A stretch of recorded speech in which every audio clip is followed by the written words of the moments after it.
Hi you guys, and welcome back to my channel. Thank you for liking, subscribing, being here, being you, be the best you. There's only one of you here. Thank you for being a part of my dream, my journey, and for sharing your time with me and watching this video. So Okay, Who's your father? my dad died when I was 3 How do you know this? because I got pictures at the funeral, I think. How do you know this? How do I know what? today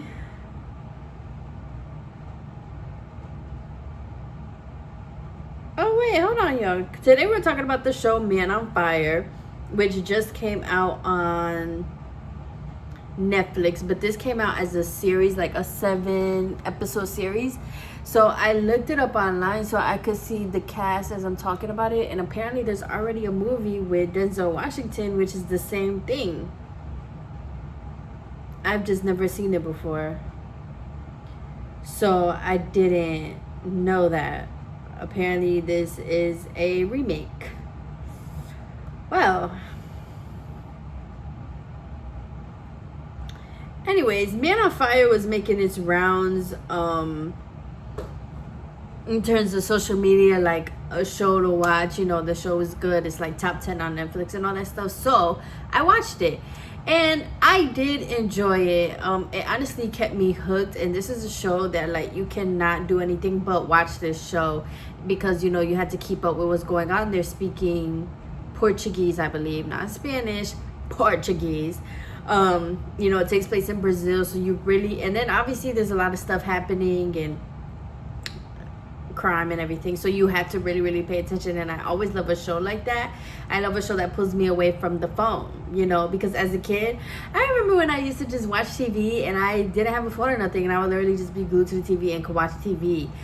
I'm not gonna lie, it's kind of gotten worse. Like, now the phone be more entertaining than the TV. So I always appreciate a show or a movie that's able to really get me off and entertain me. And this was one of them. So yeah, if you haven't seen Man on Fire, the original or this remake here, it's basically about this man who has PTSD because he was an ex Special Forces veteran / CIA person. So he has PTSD because he led like his team, obviously, on this thing to like get somebody but his team ends up dying and he does not, because obviously he fought everybody off, he killed everybody, you know, he's like top notch, know how to fight and everything. So he ended up staying alive while the rest of his team died. So I guess after that he was like, he's just done and he's not gonna do nothing. And it shows you that, like, he ends up sleeping with a bag over his head. I'm not sure why, but I think it helps with his visualization or something. And you know, anytime he's like in a situation that's triggering him, he has to like really, he's freezing and stopping, because once again, that's PTSD. So that's how it starts off, right? But then he ends up going out to Brazil because his partner or somebody, I didn't catch who he was to him, but somebody called him. It was like, you should come out here for this job, like, you know, to pay and obviously, you know, that's your friend, your co-worker that you fuck with. You're like, okay, like, I'm gonna come out here. So he goes out there, he finds out about this job, but then his friend that invited him out there ends up dying in this like bomb. They bombed this whole apartment complex thing. There was like 600 tragedies, everybody was dead, done, right? And the man that had invited him out there was also a dad and husband. So he had 3 kids, I believe, 2 boys, 1 girl. The girl actually snuck out that night, and so when she came back home, like, her dad obviously knew and everything, and she was on the phone with him, literally looking at him, and then boom, the building burnt up and she was just like back and everything. And obviously now she got PTSD. So, but she was an important piece because she was a witness. She saw somebody that was a part of the crew, right? So after Creasy, that's the main character's name, John Creasy. After he finds out that his friend has died, but the daughter's still alive, he's like, okay, I'm gonna protect the daughter. And he basically goes on a mission to find whoever's fault this is, because he obviously went to get revenge because you killed my friend. So that's basically what the whole show is about. But obviously it follows you to how they do it. It follows you to, or you follow it really, you know, to the home that they stake out in, and the people that they meet, and the gangs that they meet. And it shows you like about Brazilian culture out there and everything like that. and then come to find out, obviously the government was behind it all. So in the end, Creasy did quote unquote win, I guess. He was able to keep her like safe and alive, and he was able to find everything out and figure everything out. And he has like all these elaborate plans, like, and honestly my favorite part of it was when they broke into the jail, because I really wasn't sure how they was going to do that. But one of the last missions was they all broke into the jail. He was able to find like the last piece to his puzzle, and he told him like everything and how they like set it up and how, like, you know. So Creasy's basically just doing that and running around this whole series. But it was really refreshing in the, would this be called crime? What genre is this? Action. So I guess in the action, it was actually a breath of fresh air. I actually really enjoyed it. But that's all it really is, y'all.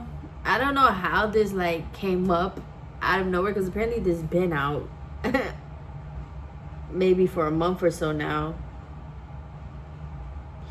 But I'm not gonna lie, the actors made up a lot of the movie for me personally, because the actors were freaking amazing. They even had this girl, what's her name, Alice Braga. I love her so much. She was in Soul, she was in Queen of the South, now she was in this. I love seeing her on my TV. Girl, keep booking her, okay, y'all. But all of the actors all around were just really great, and really just like, the acting was amazing, and I feel like that really made up the movie. Obviously the storyline and everything was there, but like I feel like it wasn't too much to really figure out. It was for him, for John Creasy, obviously in the movie, but as a viewer, like, it was really just something to really watch and be entertained by, you know. So I enjoyed it. As always, you go black man, you go. I love when movies have like a black main savior character, because I hate the white savior, but I could do the black one. I love it, and how he protected her, and he also was able to find a new meaning to his life, I guess, because, you know, obviously he had the PTSD and he feels like everybody around him is dying but him, so he closes himself off from people.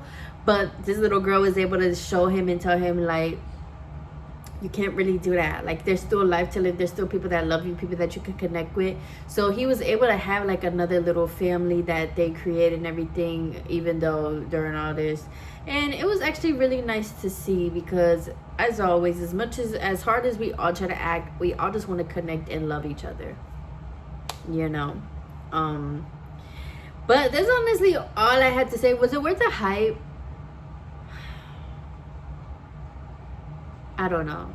I want to say no, but like, excuse me, y'all. I want to say it wasn't worth the hype, but I feel like it just wasn't worth the hype in terms of like taking over social media like it did, like, or for me in terms of my social media. It was kind of like, this is what y'all was making a big deal out of. That was like the best thing you've ever seen or whatever. Like, not to me. But was it a fun watch? Yes. And obviously you're gonna finish it in like 1 or 2 days. Like, I don't regret watching it at all, but it was like, it really was like something else you've seen before, though, you know, just different cast, different characters, different storyline. But I might have to watch the original movie, y'all. I don't know.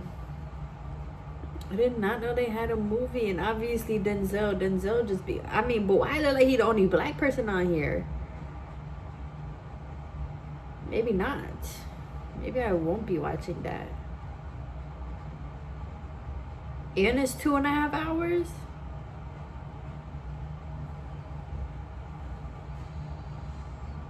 I ain't watching that shit. Only Denzel is in here. I'm not watching that. So yeah, but what was you guys' thoughts on the series? Did you enjoy it? I'm currently watching Nemesis. Nemesis is kind of giving me the same thing. I'm hoping that like the ending or something, or the plot is like mind-blowing or something, because this Nemesis is the same thing, as in like I don't get the real hype about it, because even Nemesis, it seems like a show I've seen before, just different characters, different plot, you know. The men fine though, they fine. Ooh. But same thing though. It's just kind of like, okay, like what's really going on? Where are we gonna get? What's gonna happen? You know, it's a little boring. But I'm only 3 episodes in, so maybe it will ramp up. You know, sometimes you do gotta stick with. I hate shows like that though. Like, first episode, come with me with the shit. Like, hit me. Like, let's really get me like hooked. Nemesis is not really like that. And actually, after the 2nd episode, I was like, do I really want to keep watching this? But I'm like, now I think I'm on the 4th episode. So I'm really watching it for that dude. What's his name? Yahya. I'm definitely saying it wrong. But his name is like Yahya. Oh no, his name is Yelan Noel. He was in The Purge, Insecure. Like, he fine. He fine. He fine. So yeah, maybe I'll come back on here and talk about Nemesis. I honestly probably not. Once again, I don't really feel like it's worth talking about. But if I need content, obviously I'm gonna talk about it. But yeah, once again though, this is a safe place. You are welcome to leave anything that you want to say here and what your thoughts were on the show. Once again, it's just something I've seen before, in my own opinion. Like, it was just, you know, but shows like that are always going to be interesting because you always want to figure out how the character is going to figure stuff out, how they're going to plan things. What about this character is so smart and special? You know, we always like to see that, you know, especially as humans. So, but yeah, let's see. Final rating, I'm going to give it a 6, close to a 7 out of 10. So not too bad. And the shots were beautiful. The place they shot at and did the movie, beautiful. I was like, how the fuck is they even driving in between these narrow ass roads? But beautiful, because if I was on that set and you had me driving that car there, I'm not gonna say it was gonna be crashed. It might have a little scratch, but I definitely, like, you know how they was really just smooth and cruising and turning up. Like, no, that would not have been me. We would have took 5 minutes out of shooting or rolling recording of me just trying to turn and making sure I'm not hitting nothing, you know. But you know what's crazy is that a lot of islands in other countries outside of America, that's literally how they drive, on narrow roads, and they're just used to it. So hey, that's part of, you know, that mountain driving, even in like Puerto Rico and stuff, like all that mountain driving and stuff, and you gotta pull over, wait for the car and all that stuff. You know, whoever tried that, you strong, you brave, and honestly, you should go to this war. Let's draft, yeah. All jokes. I love you guys. Please continue to be safe outside and responsible. Enjoy the summertime. Enjoy if you're off of school, out of college, you know, continue being your own best self, continue doing new things or whatever you want to do. I hope that everybody's having a great, you know, week and month and year, and just a great life in general. Continue to believe in yourself, be positive about life, and just continue to, every step, you know, every step matters, and just exist and live and be and just enjoy the present moment. I love you guys so much. Thanks again for watching this video. Let me know what you think. And until the next video, bye.